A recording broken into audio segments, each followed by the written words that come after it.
स्वागत करती हूँ। आप सबको प्रणाम। आज मैं आपको महाभारत से जुड़ी कुछ श्रापों के बारे में जानकारी देने जा रही हूँ। वैसे तो महाभारत की कहानी आप सभी जानते हैं, लेकिन क्या आपको पता है कि महाभारत के ज़्यादातर पात्र किसी न किसी श्राप में फंसे हुए थे। अगर ये श्राप न होते तो शायद आज महाभारत की कहानी कुछ और ही होती। देखा जाए तो हिंदू पौराणिक ग्रंथों में अनेक श्रापों का वर्णन मिलता है और हर श्राप के पीछे कोई ना कोई कहानी जरूर मिलती है। आज हम आपको महाभारत में उल्लेखित 10 ऐसे ही प्रसिद्ध श्राप और उनके पीछे की कहानियां बताएंगे। राजा पांडु की ऋषि कदिम को श्राप। महाभारत के अनुसार एक बार राजा पांडु शिकार खेलने वन में गए। उन्होंने वहां हिरण के जोड़े को मैथुन करते देखा और उन पर बाण चला दिया। वास्तव में वो हिरण व हिरणी ऋषि किदम व उनकी पत्नी थी। तब ऋषि किदम ने राजा पांडु को श्राप दिया कि जब भी वो किसी स्त्री के साथ संभोग करेंगे उसी समय उनकी मृत्यु हो जाएगी। इसी श्राप के चलते जब राजा पांडु अपनी पत्नी माद्री के साथ संभोग कर रहे थे उसी समय उनकी मृत्यु हो गई। यमराज को मांडव्य ऋषि का श्राप। महाभारत के अनुसार मांडव्य नाम के एक ऋषि थे। राजा ने भूलवश उन्हें चोरी का दोषी मानकर सूली पर चढ़ाने की सजा दी। सूली पर कुछ दिनों तक चढ़े रहने के बाद भी जब उनके प्राण नहीं निकले तो राजा को अपनी गलती का एहसास हुआ और उन्होंने ऋषि मांडव्य से क्षमा मांगकर उन्हें छोड़ दिया।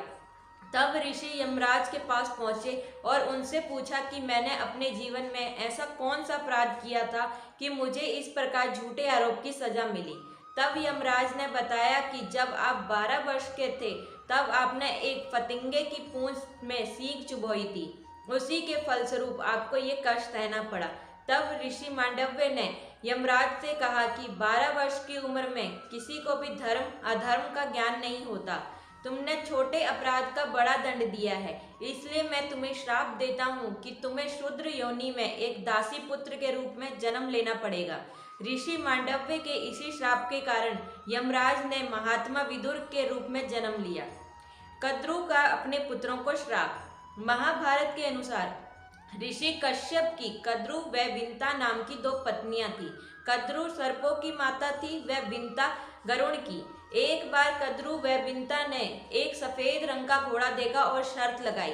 विंता ने कहा कि ये घोड़ा पूरी तरह सफेद है और कद्रु ने कहा कि घोड़ा तो सफेद है लेकिन इसकी पूंछ काली है।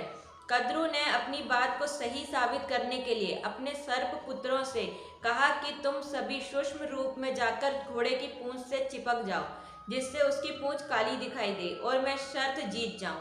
कुछ सर्पों ने कद्रु की बात नहीं मानी। तब कद्रु ने अपने उन पुत्रों को श्राप दिया कि तुम सभी जन्मजय के सर्प यज्ञ में भस्म हो जाओगे। उर्वशी का अर्जुन को श्राप। महाभारत के युद्ध से पहले जब अर्जुन दिव्यास्त्र प्राप्त करने स्वर्ग गए थे वहां उर्वशी नाम की अप्सरा उन पर मोहित हो गई। अर्जुन ने उन्हें अपनी माता के समान बताया तो ये सुनकर क्रोधित उर्वशी ने अर्जुन को श्राप दिया कि तुम नपुंसक की भांति बात कर रहे हो, इसलिए तुम नपुंसक हो जाओगे। तुम्हें स्त्रियों में नर्तक बनकर रहना पड़ेगा। ये बात जब अर्जुन ने देवराज इंद्र को बताई तो उन्होंने कहा कि अज्ञातवास के दौरान ये श्राप तुम्हारी मदद करेगा और तुम्हें कोई पहचान नहीं पाएगा। परशुराम का कर्ण को श्राप।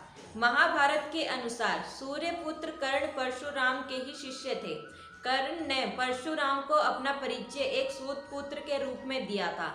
एक बार जब परशुराम कर्ण की गोद में सिर रखकर सो रहे थे उसी समय कर्ण को एक भयंकर कीड़े ने काट लिया। गुरु की नींद में विघ्न न आए ये सोचकर कर्ण दर्द सहते रहे, लेकिन उन्होंने परशुराम को नींद से नहीं उठाया। नींद से उठने पर जब परशुराम ने ये देखा तो वह समझ गए कि कर्ण सूत पुत्र नहीं बल्कि क्षत्रिय है। तब क्रोधित होकर परशुराम ने कर्ण को श्राप दिया कि मेरी सिखाई हुई शस्त्र विद्या की जब तुम्हें सबसे अधिक आवश्यकता होगी उस समय तुम यह विद्या भूल जाओगे। युधिष्ठिर का स्त्री जाति को श्राप। महाभारत के शांति पर्व के अनुसार युद्ध समाप्त होने के बाद जब कुंती ने युधिष्ठिर को बताया कि कर्ण तुम्हारा बड़ा भाई था तो पांडवों को बहुत दुख हुआ। तब युधिष्ठिर ने विधि विधान पूर्वक कर्ण का भी अंतिम संस्कार किया। माता कुंती ने जब पांडव को कर्ण के जन्म का रहस्य बताया तो शोक में आकर युधिष्ठिर ने संपूर्ण स्त्री जाति को श्राप दिया कि आज से कोई भी स्त्री गुप्त बात छिपाकर नहीं रख सकेगी। महर्षि वशिष्ठ का वसुओं को श्राप। महाभारत के अनुसार भीष्म पितामह पूर्व जन्म में अष्टवसुओं में से एक थे। एक बार इन अष्टवसुओं ने ऋषि वशिष्ठ की गाय का बलपूर्वक अपहरण कर लिया। जब ऋषि को इस बात का पता चला तो उन्होंने अष्टवसुओं को श्राप दिया कि तुम आठों वसुओं को मृत्युलोक में मानव जीवन में जन्म लेना होगा और आठवें वसु को राज, स्त्री आदि सुखों की प्राप्ति नहीं होगी। यही आठवें वसु भीष्म पितामह थे। श्री कृष्ण का अश्वत्थामा को श्राप। महाभारत युद्ध के अंत समय में जब अश्वत्थामा ने धोखे से पांडव पुत्रों का वध कर दिया, तब पांडव भगवान श्री कृष्ण के साथ अश्वत्थामा का पीछा करते हुए महर्षि वेदव्यास के आश्रम तक पहुंच गए।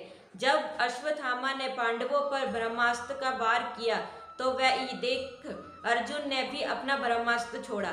महर्षि व्यास ने दोनों अस्त्रों को टकराने से रोक लिया और अश्वत्थामा और अर्जुन से अपने अपने ब्रह्मास्त्र वापस लेने को कहा। तब अर्जुन ने अपना ब्रह्मास्त्र वापस ले लिया, लेकिन अश्वत्थामा ने विद्या नहीं जानता था, इसलिए उसने अपने अस्त्र की दिशा बदलकर अभिमन्यु की पत्नी उत्तरा के गर्भ की ओर कर दी। ये देखकर भगवान श्री कृष्ण ने अश्वत्थामा को श्राप दिया कि तुम 3000 वर्ष तक इस पृथ्वी पर भटकते रहोगे और किसी भी जगह किसी पुरुष के साथ तुम्हारी बातचीत नहीं हो सकेगी। तुम्हारे शरीर में पीप और लहू की गंध निकलेगी, इसलिए तुम मनुष्यों के बीच नहीं रह सकोगे, दुर्गम वन में ही पड़े रहोगे। श्री कृष्ण को गंधारी का श्राप। कौरवों की माता गंधारी ने महाभारत युद्ध के लिए श्री कृष्ण को दोषी ठहराते हुए श्राप दिया कि जिस प्रकार कौरवों के वंश का नाश हुआ है, ठीक उसी प्रकार यदुवंश का भी विनाश होगा। गंधारी के श्राप से विनाश काल होने के कारण श्री कृष्ण द्वारिका लौटकर यदुवंशियों को लेकर प्रयास क्षेत्र में आ गए थे। यदुवंशी अपने साथ अन्न भंडार भी ले आए थे। कृष्ण ने ब्राह्मणों को अन्नदान देकर यदुवंशियों को मृत्यु का इंतजार करने का आदेश दिया था। कुछ दिनों बाद महाभारत युद्ध की चर्चा करते हुए सात्यकी और कृतवर्मा के विवाद हो गया। सात्यकी ने गुस्से में आकर कृतवर्मा का सिर काट दिया, जिससे उसमें आपसी युद्ध भड़क उठा और वे समूहों में विभाजित होकर एक दूसरे का संहार करने लगे। इस लड़ाई में श्री कृष्ण के पुत्र पद्युम्न और मित्र सात्यकी समेत सभी यदुवंशी मारे गए थे। केवल बप्रू और दारुक ही बच रह गए थे। भीष्म को अम्बा का श्राप। महाभारत के अनुसार भीष्म काशी में हो रहे स्वयंवर से काशीराज की 3 पुत्रियों अम्बा, अंबिका और अंबालिका को अपने छोटे भाई विचित्रवीर्य को लिए उठा लाए थे। अम्बा ने रास्ते में भीष्म को बताया कि मन ही मन किसी को अपना पति मान चुकी है। तब भीष्म ने उसे सम्मान पूर्वक छोड़ दिया, लेकिन हरण कर लिए जाने पर शाल्य, जिससे वो प्रेम करती थी, उसने अम्बा को अस्वीकार कर दिया। तब अम्बा भीष्म के गुरु परशुराम के पास पहुंची और उन्हें अपनी व्यथा सुनाई। अम्बा की बात सुनकर भगवान परशुराम ने भीष्म को उससे विवाह करने के लिए कहा, लेकिन ब्रह्मचारी होने के कारण भीष्म ने ऐसा करने से इनकार कर दिया। तब परशुराम और भीष्म ने भीषण युद्ध हुआ और अंत में अपने पितरों की बात मानकर भगवान परशुराम ने अपने अस्त्र रख दिए। इस प्रकार इस युद्ध में ना किसी की हार हुई और ना किसी की जीत। अम्बा ने भीष्म को श्राप दिया कि तुम्हारी मृत्यु का कारण मैं ही बनूंगी। अगले जन्म में अम्बा ने शिखंडी नाम से जन्म लिया और भीष्म की मृत्यु का कारण बनी। सभार, डेली हंट, डेली होम। धन्यवाद। भक्ति सागर, SMS DMS।